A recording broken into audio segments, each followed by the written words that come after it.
Hi guys, BSc nursing का number 1 channel study medium में आप सभी का स्वागत है। अगर बीएससी नर्सिंग का आप लोग तैयारी कर रहे हैं तो ये सीरीज आपके लिए बहुत इंपॉर्टेंट है। अगर आप सभी को क्लासेज एक साथ देखना है तो डिस्क्रिप्शन बॉक्स में लिंक दिया गया है, और अगर आप अच्छे से तैयारी करना चाहते हैं तो आप हमारे ऐप के साथ जुड़ जाएं, जिसका लिंक हमने डिस्क्रिप्शन बॉक्स में दे दिया है। वहाँ पे आपको कोर्स भी मिल जाएगी जो सबसे सस्ती होगी। वहाँ पे आपको पीडीएफ भी मिलेगा। अगर ये पीडीएफ आप पढ़ लेते हैं तो इससे बाहर एक भी प्रश्न नहीं पूछा जाएगा। तो चलिए शुरू करते हैं आज का वीडियो। क्वेश्चन नंबर फर्स्ट है, आंतरिक ऊर्जा किसमें सम्मिलित नहीं होती है? नाभिकीय ऊर्जा में, घूर्णन ऊर्जा में, कंपन ऊर्जा में, गुरुत्वाकर्षण के खिंचाव से उत्पन्न ऊर्जा में। तो आंतरिक ऊर्जा गुरुत्वाकर्षण के खिंचाव से उत्पन्न ऊर्जा में सम्मिलित नहीं होती है, और नाभिकीय ऊर्जा में, घूर्णन ऊर्जा में, कंपन ऊर्जा में आंतरिक ऊर्जा सम्मिलित होती है। So right answer option number D.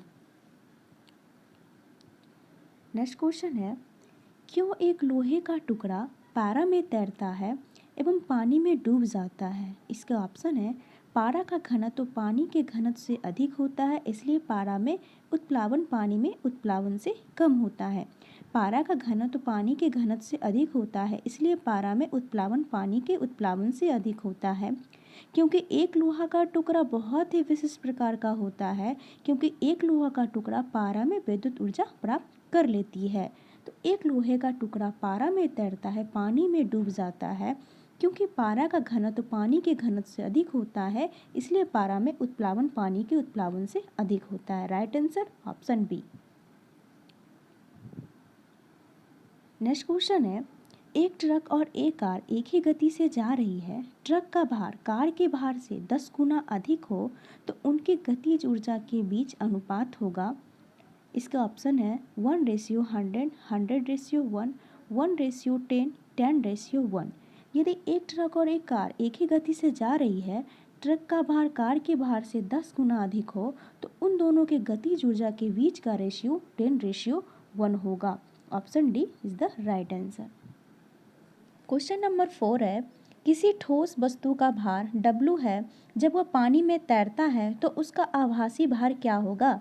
W, W/2, 2W या 0? तो किसी ठोस वस्तु का भार W है, वो जब पानी में तैरेगा तो उसका आभासी भार 0 होगा। Right answer option number D. अगला क्वेश्चन है, एक तांबे के डिस्क में केंद्र में एक गोलाकार छेद है। जब तांबे के डिस्क को गर्म किया जाता है तो छिद्र का व्यास वही बना रहेगा, घट जाएगा, बढ़ जाएगा, अन्य कारकों पर निर्भर रहेगा। इसका राइट आंसर ऑप्शन सी, बढ़ जाएगा। जब एक तांबे के डिस्क में केंद्र में एक गोलाकार छिद्र करते हैं और जब तांबे के डिस्क को गर्म करते हैं तो छिद्र का व्यास बढ़ेगा। Right answer option C. Question number 6 है, जब ठोस वस्तु को द्रव में पूर्णतः डुबाया जाता है तो वह महसूस करता है कि वस्तु का उधर बल निम्न में से किस पर निर्भर करेगा? द्रव का घनत्व, ठोस वस्तु का घनत्व, द्रव का रंग या द्रव में मौजूद रासायनिक अवयव? इसका करेक्ट आंसर ऑप्शन बी होगा, ठोस वस्तु का घनत्व पे निर्भर करेगा। Right answer option number B. Question number 7 है, निम्नलिखित में से गलत कथन पर चयन कीजिए। इसके ऑप्शन है, अशुद्धताएं ठोस के गलनांक को कम करने लगती है, दाब की वृद्धि द्रव के क्वथनांक को ऊंचा करती है, द्रव का वाष्पन वेग द्रव के तापमान पर निर्भर नहीं रहता है, या द्रव का वाष्पन वेग बढ़ जाता है यदि द्रव के सतह पर हवा चलाई जाए। इसका करेक्ट आंसर ऑप्शन सी होगा, यह कथन गलत है। द्रव का वाष्पन वेग द्रव के तापमान पर निर्भर नहीं करता। Right answer option number C. Next question है, तेल की एक छोटी बूंद पानी पर फैल जाती है क्योंकि तेल का पृष्ठ तनाव अधिक होता है, जल का पृष्ठ तनाव अधिक होता है, तेल की श्यानता अधिक होती है या जल की श्यानता अधिक होती है? तेल की एक बूंद पानी पर फैल जाती है क्योंकि जल का पृष्ठ तनाव अधिक होता है। ऑप्शन बी सही उत्तर होगा। क्वेश्चन नंबर 9 है, निम्न में से कौन सा अपेक्षित घनत्व का मात्रक है? ग्राम बाय सेंटीमीटर क्यूब, ग्राम बाय सेंटीमीटर स्क्वायर, ग्राम बाय सेंटीमीटर या इनमें से कोई नहीं? सापेक्षिक घनत्व का मात्रक ग्राम बाय सेंटीमीटर क्यूब होता है। Right answer option A.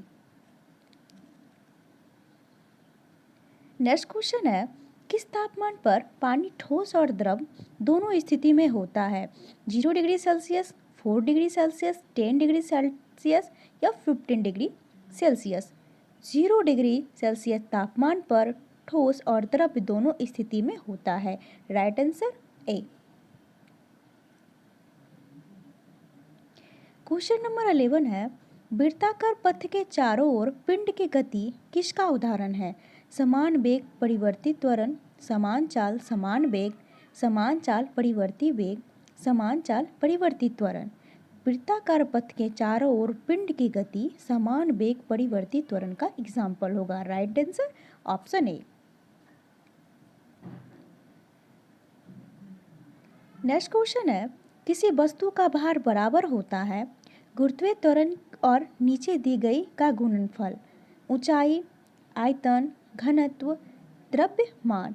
तो किसी वस्तु का भार बराबर होता है गुरुत्वीय त्वरण और द्रव्यमान के गुणनफल का। So right answer option number D.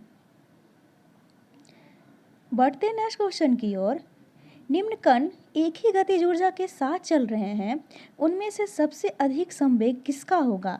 Electron का, प्रोटॉन का, न्यूट्रॉन का, अल्फा कण का? जब इलेक्ट्रॉन, प्रोटॉन, न्यूट्रॉन और अल्फा कण एक ही गतिज ऊर्जा के साथ चल रहे हैं तो सबसे अधिक संवेग अल्फा कण का होगा। Right answer option number D.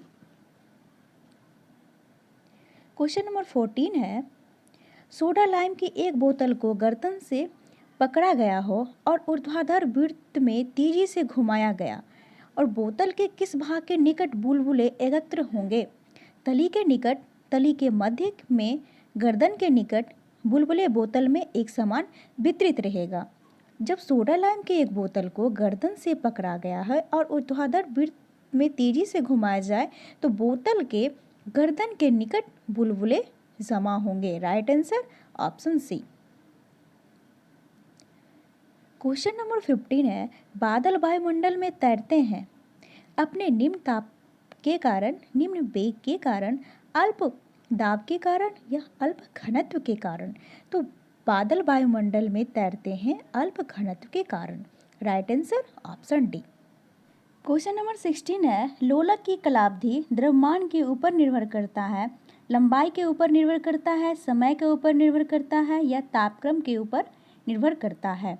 लोलक की कलावधि लंबाई के ऊपर डिपेंड होता है। Right answer option B. Next question है, तैरने के तालाब में तैरने से मनुष्य की त्वचा जल जाती है क्यों? अवरक्त किरण के कारण, क्लोरीन के कारण, उष्मा के कारण, परावैंगनी किरण के कारण? तैरने के तालाब में तैरने से मनुष्य की त्वचा जल जाती है क्लोरीन के कारण, क्योंकि क्लोरीन एक अत्यंत क्रियाशील गैस है। So right answer option B. Question number 18 है, जब पानी को 0 डिग्री सेल्सियस से 10 डिग्री सेल्सियस तक गर्म किया जाता है तो उसका आयतन बढ़ जाएगा, घट जाएगा, पहले घटेगा फिर बढ़ेगा या अचर रहेगा? तो जब पानी को 0 डिग्री सेल्सियस से 10 डिग्री सेल्सियस तक गर्म किया जाता है तो उसका आयतन पहले घटेगा फिर बढ़ेगा। सो राइट आंसर ऑप्शन सी। अगला क्वेश्चन है, जब वाष्प दाब वायुमंडलीय दाब के बराबर हो जाता है तो द्रव पर क्या प्रभाव पड़ता है?